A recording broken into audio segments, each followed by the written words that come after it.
풍성히 임하기를 간절히 축원합니다. 1절 말씀을 보면 여호와께서 모세에게 말씀하여 이르시되, 하나님은 모세와 늘 대면하셨어요. 얼굴을 맞대어 말씀하셨는데 하나님의 뜻을 직접 전달하기 위해서 모세와 만나셨어요. 그리고 모세는 그것을 이스라엘 백성들에게 전하는 전달자의 역할을 했죠. 이 역할을 광야 40년 동안에 그렇게 했습니다. 그리고 지금 오늘 이 명령은 모세에게 내려진 마지막 명령입니다. 40년 동안 수많은 하나님의 명령을 들으면서 지냈습니다. 근데 이제 마지막 명령을 듣는 겁니다.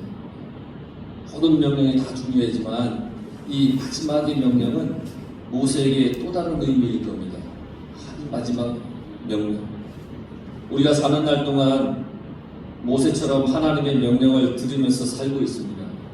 오늘도 여러분들은 모세처럼 하나님의 명령, 하나님의 말씀을 듣고 있습니다. 그러니까 아직 내가 많은 날을 더 살아야 하니까 오늘 말씀이 그냥 일상 중에 하나의 말씀 이렇게 같이 여겨지죠. 나 앞으로 더 살고 다음 주도 예배 드리고 그 다음 주도 예배 드릴 건데 오늘 드리는 이 말씀 예배는 그냥 내가 평상시 일상에 드리는 그런 말씀 중에 하나이지 라고 혹시 여겨지십니까? 일상 중에 하나같이 여겨진다고 해서 나쁜 것은 아닌데, 그런데 우리는 늘 이 말씀이 나에게 주시는 마지막 말씀이라는 생각으로 늘 말씀을 들어야 됩니다. 그래야 이 말씀이 내가 정말 집중할 수 있는 겁니다. 제가 늘 말씀드렸죠. 제가 설교를 할 때 어떤 마음으로 설교를 하냐면 내 인생에 이게 마지막 설교일 수 있다라는 생각으로 늘 준비를 하려고 하고 말씀을 전하려고 합니다. 왜냐하면 그래야 내가 더 집중할 수 있고 또 마음을 더 할 수 있는 거예요. 말씀을 듣는 여러분들도 마찬가지입니다.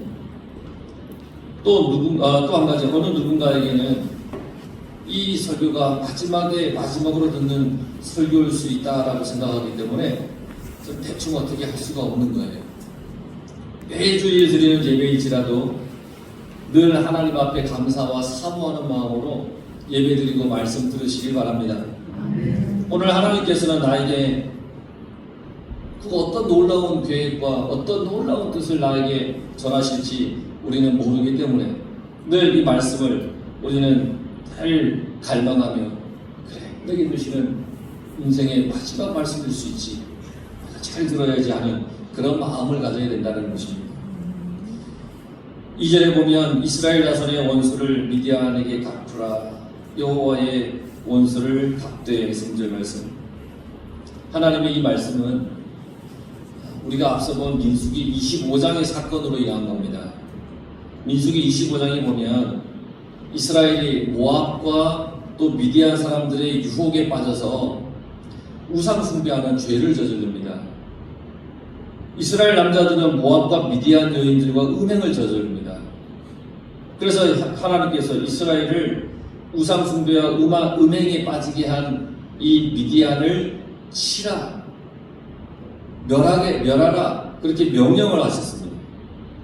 성경에 보면 여호와의 원수를 갚다라는 말이 있잖아요. 여호와의 원수를 갚아라. 이 말은 이스라엘 자손을 대적으로부터 구출한다는 얘기입니다. 원수로부터 구출한다는 얘기입니다. 그러니까 하나님의 백성을 건진다는 것이죠. 미디안을 통해서 우상 숭배를 했던 그 하나님의 백성을 구해내는 겁니다. 죄에서 구원해내는 것입니다. 이게 여호와의 원수를 갚는 겁니다. 우상 숭배하고 음행을 저지르는 게 여호와 앞에 원수 짓는 일이잖아요. 이걸 갚는 거죠. 그래서 미디안과의 전쟁은 단순히 어떤 사륙의 전쟁이 아니에요. 영적인 전쟁입니다. 거룩을 위한 전쟁, 거룩함을 지키기 위한 그런 전쟁이라는 겁니다. 그래서 하나님 나라, 하나님의 땅을 더럽히는 세력이 있습니다. 그 세력을 하나님께서 물리치시는 겁니다. 우리는 하나님의 명령을 가지고 나가서 싸워야 되는 겁니다. 그러니까 하나님께서는 그 더러운 죄가 만연한 곳을 치신다는 겁니다. 하나님의 성전이 나를 더럽히는 것이 뭐가 있을까? 내가 하나님의 성전인데, 내가 하나님의 말씀대로 살려고 하는데 그걸 방해하는 것이 뭐가 있을까? 우리가 그걸 항상 생각해야 돼요. 내 주변에는 하나님께 집중하지 못하게 하는 것들이 참 많습니다. 얼마나 많아요. 내가 하나님께 집중하며 살려고 하는데 나로 하여금 하나님께 집중하지 못하게 하는 것들이 있어요. 나의 내면에는 하나님과 멀어지게 하는 그런 것들이 참 많아요. 하나님보다 내가 중심이 되어 있을 때도 참 많아요. 그래서 하나님은 하나님 없는 삶을 살아갈 때가 많다는 거예요. 그래서 우리는 그런 것들과 싸워야 됩니다. 나로 하여금 하나님으로부터 멀어지게 하는 게 뭐가 있지? 그걸 찾아서 싸워야 돼. 그냥 둬서는 안 됩니다. 이스라엘이 미디안과 싸워야 하는 이유와 똑같은 겁니다. 이스라엘이 미디안을 그냥 넘겨서 지나가게 되면 가나안에서도 그럴 겁니다. 아, 그래 해도 되네? 아, 미디안의 여인들이 우리를 유혹해서 우상 숭배를 하고 그렇게 했는데 하나님이 그냥 넘어가시네? 아, 가나안 가서도 그렇게 해도 될까? 되지? 그런 마음을 품을 수 있어요. 우상 숭배를 하게 한 그들을 그냥 두면 이스라엘은 그래도 되는 줄 알 거예요. 하나님은 그런 마음을 품는 우리를 너무 잘 아세요. 그래서 우리에게 죄에 대해서는 관용을 베푸지 않게 하셨습니다. 죄에 대해서는 관대해서는 안 됩니다. 아, 이 정도는 괜찮아 라고 하는 죄에 대해서는 관대해서는 안 됩니다. 죄는 단숨에 싸워서 이겨야 하는 것입니다. 그걸 가르쳐 주시기 위해 하나님께서 미디안을 치라 그렇게 말씀하셨습니다. 전쟁에 나갈 군대를 만드시는데 오늘 성경에 보면 이 미디안과 싸워야 되는데 각 지파에서 1000명씩을 뽑습니다. 100만 명 중에서 12,000명을 택하여 무장을 시킨지라. 그 모든 지파에게 균등하게 선출했어요. 야, 너네는 3,000명 와, 너희들은 500명 와는데 이게 아니라 균이라 균등하게. 뭘 의미하느냐? 죄는 모두가 함께 싸워야 하는 것이라는 겁니다. 이스라엘 장정 60만 명 중에 12,000명만 전쟁에 나갔습니다.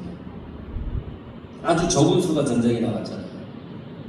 뒤에 나오지만 이 중에 한 사람도 죽지 않습니다.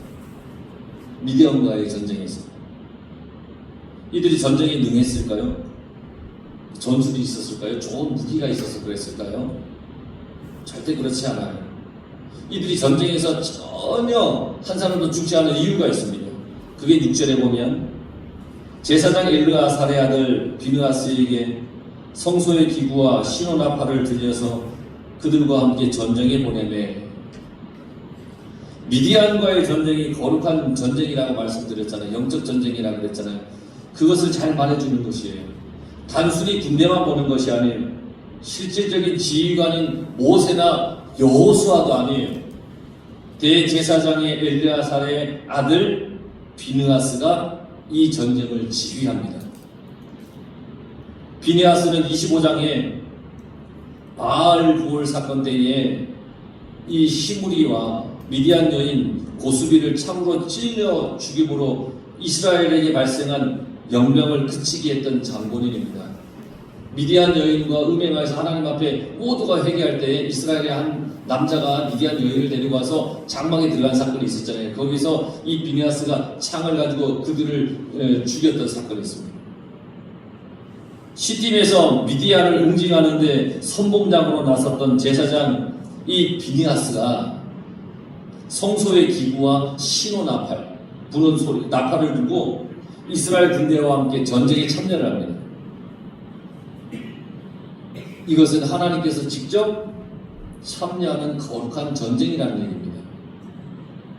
이스라엘이 광야에서 나왔을 때에 처음 그들이 만났던 족속이 아말렉 족속입니다. 거인족입니다. 그들의 싸움과 같은 의미입니다.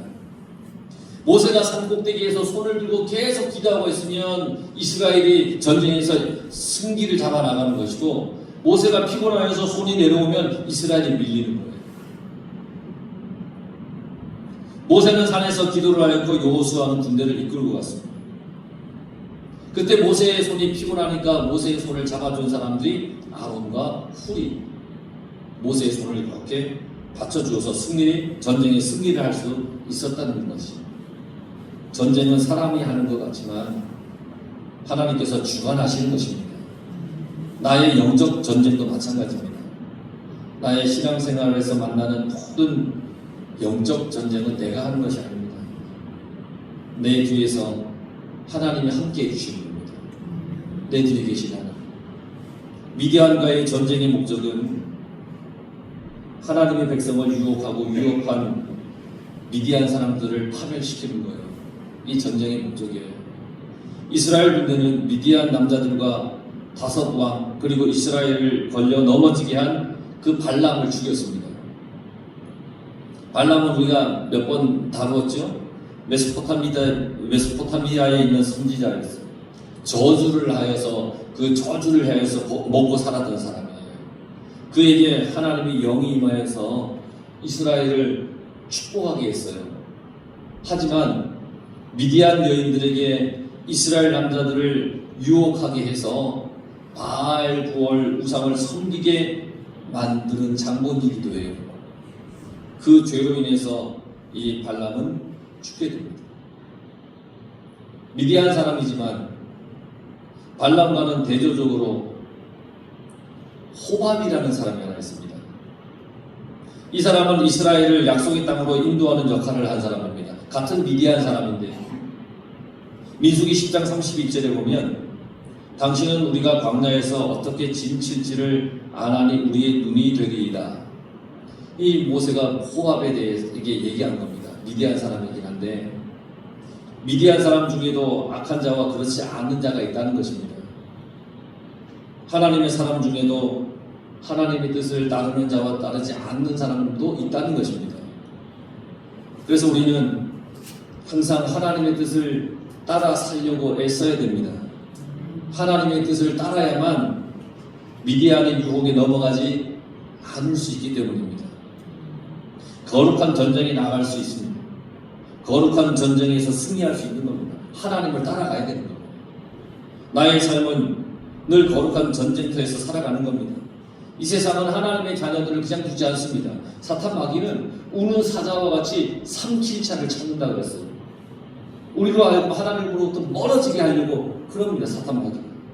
이러한 세상에서 승리하며 하나님 안에서 살아가기 위해 우리는 늘 이 거룩한 전쟁을 하고 살아가는 겁니다. 지금 이 자리에 나온 여러분들은 이 거룩한 전쟁터에서 승리하며 살아가는 사람들입니다. 하나님께서 부르시니까 하나님께 나왔잖아요. 하나님께서 와라 하니까 나오신 거잖아요. 하나님의 말씀을 듣고 세상에서 계속 거룩한 전쟁을 여러분들이 하는 거예요. 여러분 거룩한 전쟁을 하며 살아가십시오.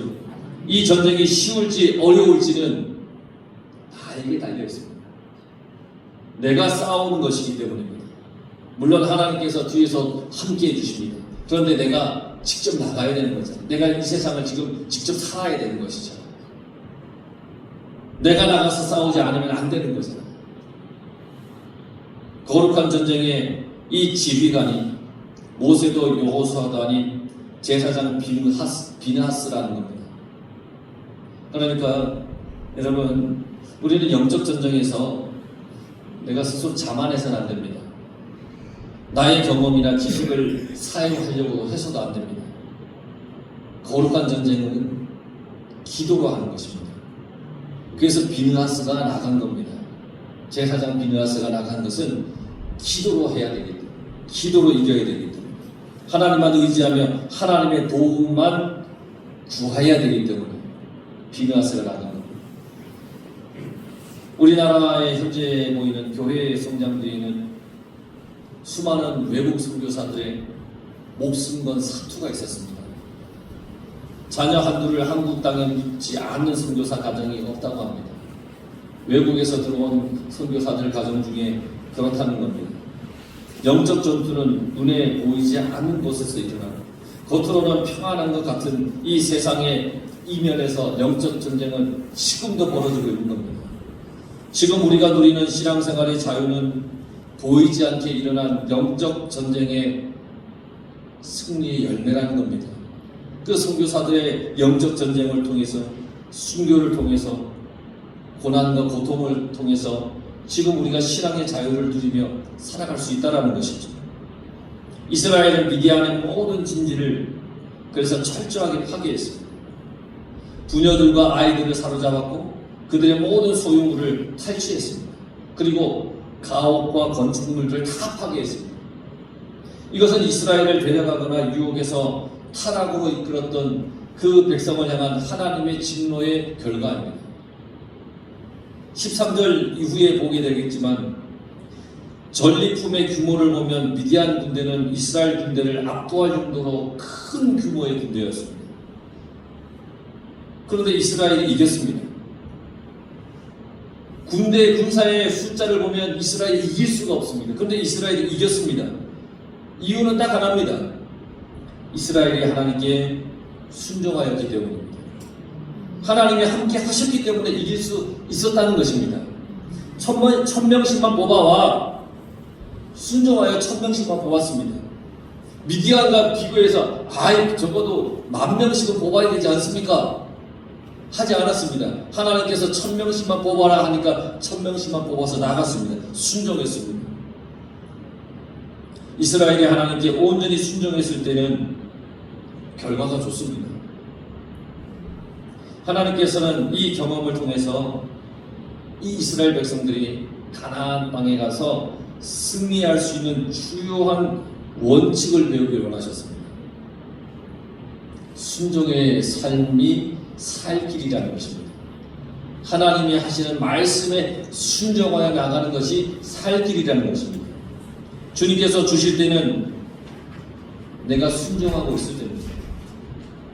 하나님께서 기뻐하시고 좋아하실 때는 내가 하나님께 순종하고 있을 때입니다.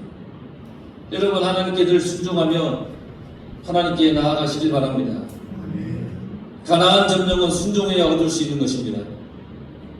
내 삶의 은혜와 형통도 순종해야 되는 것입니다. 여러분, 항상 말씀에 순종하고 항상 하나님의 뜻에 아멘하면서 그렇게 살아가시길 바랍니다. 그래서 여러분들의 삶에 주님이 주시는 은혜가 넘치고 하나님께서 베풀어 주시는 놀라운 사랑이 가득 넘쳐나기를 주의 이름으로 간절히 축원합니다. 기도하겠습니다.